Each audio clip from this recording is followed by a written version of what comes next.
guys, Crew Blind Wave, I'm Eric. Rick. I'm Calvin. Aaron. And we are back with Hunter Hunter. Last time on Hunter Hunter.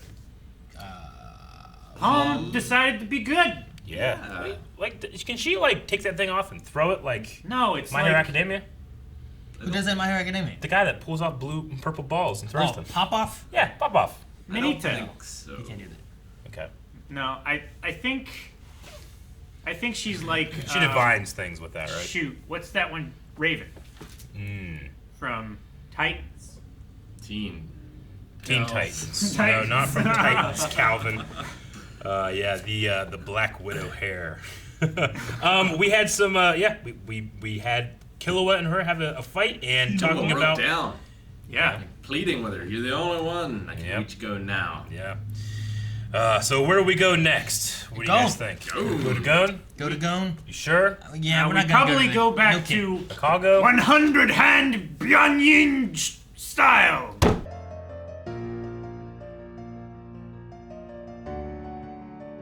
God damn. I love this show. This arc has been amazing. It really has. It Ah, really has. so much hype. I didn't write down anything. I wrote down Palm now her old self because the narrator told me. Thank God for the narrator. That's all I wrote. But we get asked in podcasts sometimes, like, draft your perfect team. I guarantee you, Hunter x Hunter narrator is always on my team. Yeah. Yeah. Because he can My tell you the first pick. shit that's happening, that has happened, or is going to happen, I love him so much. and he's always right. I want him in everything. I love that Gon. They're not scared of him or worried about him because of he's the most powerful character in the world.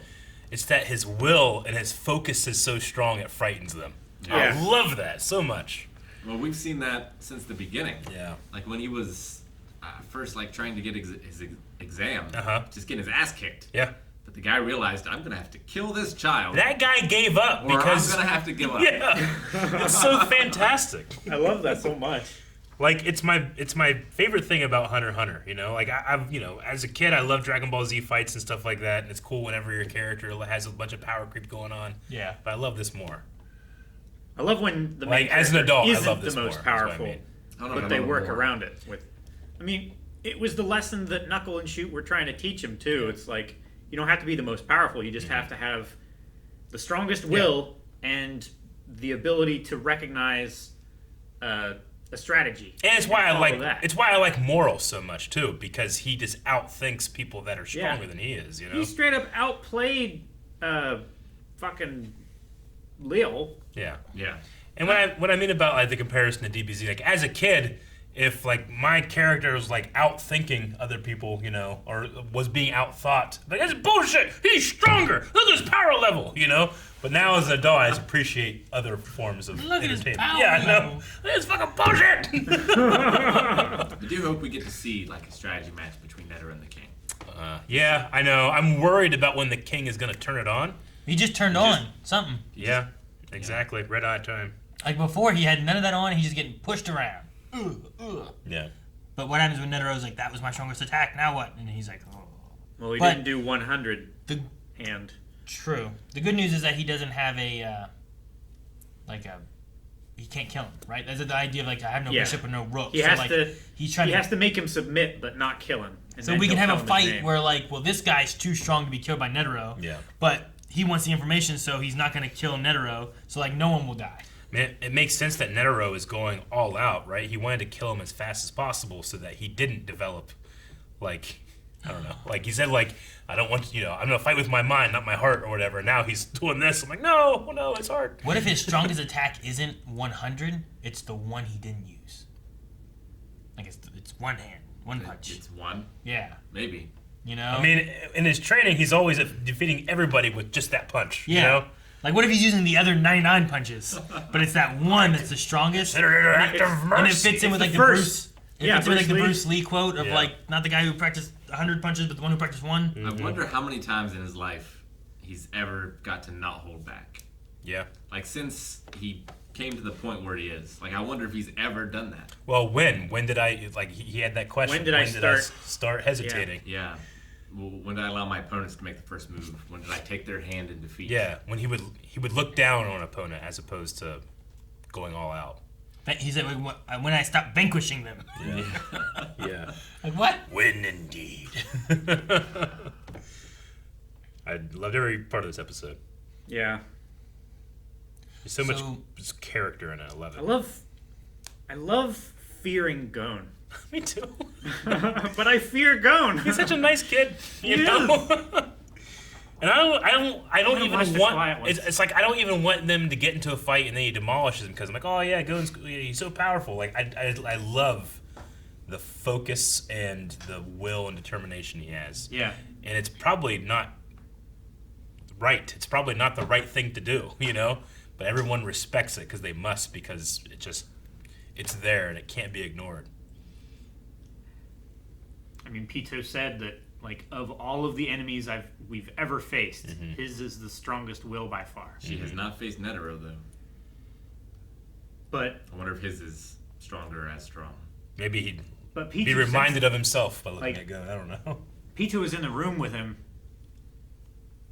True. Yeah. At one point, whenever he said, like, you know, he was calling Gon a boy, I was just like, don't call him boy. He called him a child at one point, too. And I'm like, you're like 3 days old. He's young, yeah. To be fair, they also come from a thing that had life experience, I guess. I don't know exactly how that works, but maybe their perspective can be changed by all the years the original person had. Are they 3 days old, or are they 3 days plus their old life? Yeah.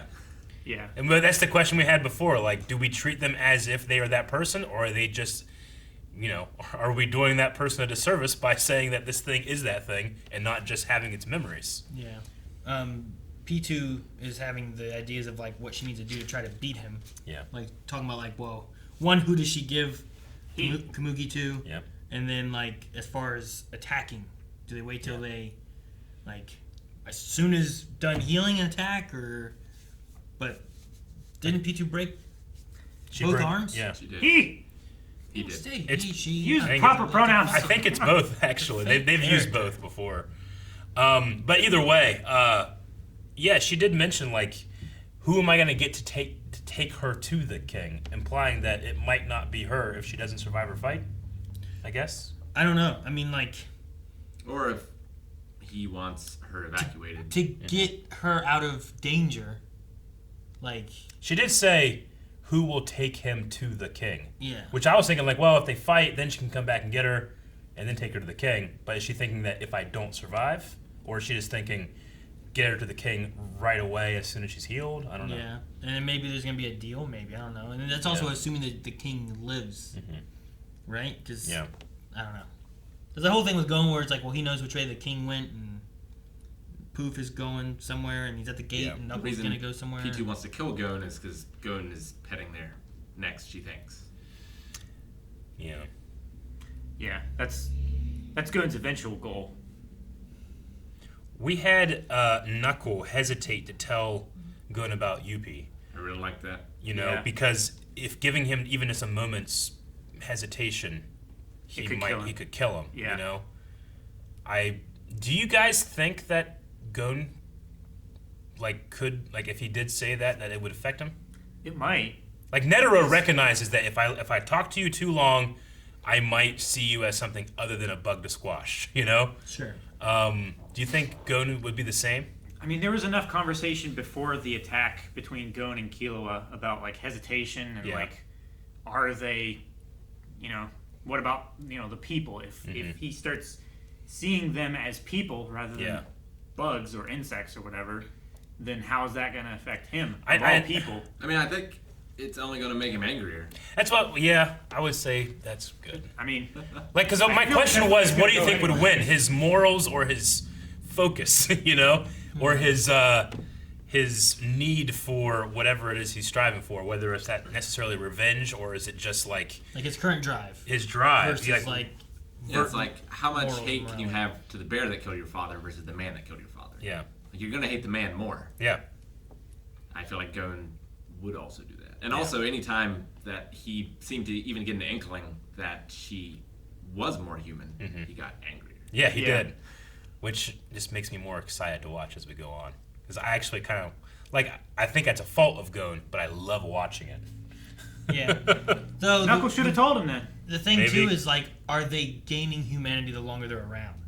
Right? Like, if you had a bear that killed your father, but he's slowly turning into a human, like, well, he was on instincts doing this stuff before, whereas now he's not. Like, he killed my dad because my dad started a forest fire. Eventually he becomes Smokey. Yeah, exactly. And the thing is, like, what if, like, before when Kite got attacked by Pitou, they were defending the queen still, right? Like, the king hadn't been born yet, and it was still about defending the hive and the queen. Yeah.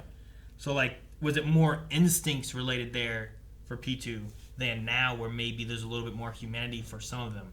Maybe not Poof, but Man, Poof, they all want to serve their king. He wants to serve the king that he thinks the king should be. yeah, She is serving the king as he is. Who he is. And UP seems to be the one that's most developed in the sense of, like, individuality. But the thing too is, like, wanting to serve the king unquestionably, humans do that too. Yeah? Yeah. So that's not exactly a non-human characteristic either. Yeah. Well, No, one it's is not. It's just the one created that will keep by them from being appreciated by the humans the most. I mean, one is created by indoctrination or, propaganda or just like you learn to do that, whereas this is instinct for them, right. Like an ant is doing stuff for a queen, but Yeah. And it's not- like But I still might smoke bomb them. it's like what Nose said too. Like, we've seen these things behave more human-like, but we know that the king can just change their will in an instant. Yeah. But he's changed, or at least he's not the king that he should be or wants to be. And that's interesting too, because I feel like Poof is not necessarily for the king based on whoever the king is, whereas like Yeah. P2's for who the king is currently. UP, I think, doesn't care who the king is, just follows directions. Like, he just takes his orders, and that's what he does. So, I don't know. Like, Poof, if the king got too human-y, I feel like Poof would not be for that. Which is why I was wondering if maybe they're leading towards Poof and UP fighting. Yeah. Because they had kind of like why is he still here? Why didn't UP tell me? And, like, is there something... Yeah, why didn't he kill him? Yeah. What reason? It's like, is there a possibility where, like, UP and Poof have a battle with each other because of not killing Knuckle and maybe too much humanity kind of thing sinking in or whatever? Do you think Poof serves an ideal and Pitou serves a man? Kind of. Yeah. Yeah. Like, it's more of the idea of, like, it may be more of, like, Poof is on instinct. Well, I don't know. Neither one might be on instinct anymore. And Poof is like, this is the idea of what the king should be, and that's what we have to do. Whereas Pitou might be more in the point of, like, a human following a king, right? Like, this is the king we have, and what we're following him. What he says goes. That's what we're going for. Yeah. But Poof's like, well, if you're not following what instincts should be and what we're supposed to be doing, then it's wrong. He's like a zealot Kind of, yeah. more than a follower. Like, the king is supposed to do this, we're supposed to take over, we're supposed to keep spreading, and we're ants. The king is supposed to be perfect and infallible. Yeah. But the king's starting to question things, Like, he's changing his nature. yeah. He cares about Kamugi instead of just turning into food or something, like... There's a lot of things with those characters now that are different, and they're growing and changing, and some not. Yeah, absolutely. I mean, we had a discussion a couple episodes ago about, like, well, should these ants be held responsible for the things that they've done already? If they're changing, are they the same people? Are they the people that come before and then were eaten? And, like, it's very, very complicated. I love how well thought out the story has been. I mean, to the point where, like, Dr. Blythe has gotten better at fixing people. Yeah. Because that makes sense, Fixing stuff has made it better. Like, I just like that. And that changes the time frame that she's trying to stay ahead on. I would love Really to cool. play a tabletop game based on this system, Yeah. but my gosh, the house rules would be insane. That probably But it's kind of would. like Skyrim, right? Where the more you do something, the more it levels up. Yeah. Yeah. Final Fantasy 2 or... And then the Magi ad really fuck it over. Yeah. Might have Got Thomas the Tank Engine going through the Randy sky. Savage. Yeah, meanwhile, Macho Man's been like, Yeah. Ooh, yeah. Dun, dun, dun, dun. Dun, dun, dun, dun, dun. All right. Well, It seems like if nothing changes, Komiji will be healed and be fine. I would say so, yes. I mean, they said, like, there's full recovery, or they said, like, it will heal all wounds. There's on the path of full recovery, anything less than that is going to be like, well, maybe she'll live, but she'll be disabled or something. You know? Well, it seemed like full recovery was 1 hour, but Yeah. that wasn't Pitou taking into account the fact that Dr. Blythe has, gotten better. 10 minutes Gotten better, faster. yeah. Yeah. I think. So full recovery should be 50 minutes now. Like she overshot 3 or 4 hours just so it would be like she's perfectly healed, not just on the road to full recovery, right? Well, she also overshot knowing that she would have to go down with her estimate Yeah. in order to satisfy True, Gon. yeah. Always ask for more. Yeah. I suppose.